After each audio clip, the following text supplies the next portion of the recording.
Geyimimiz, hüququmuz biridir. Şagirdidir hamımızın adı da.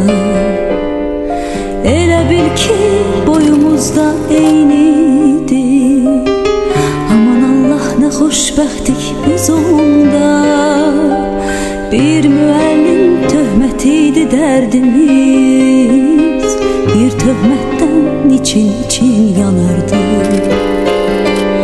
Hələ onda bilmirdik ki bunu biz bir gün necə həsrət ilə anarıq.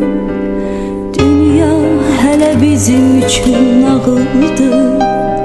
Min arzula alışırdıq, yanırdıq. Özümüzü biz hamıdan ağıl, özümüzü nə bəxtəvər sanırdıq. Məktəb illəri ömrümün en şirin duygulu kaygısız günleri.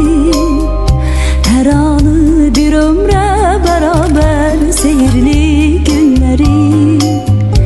En temiz arzular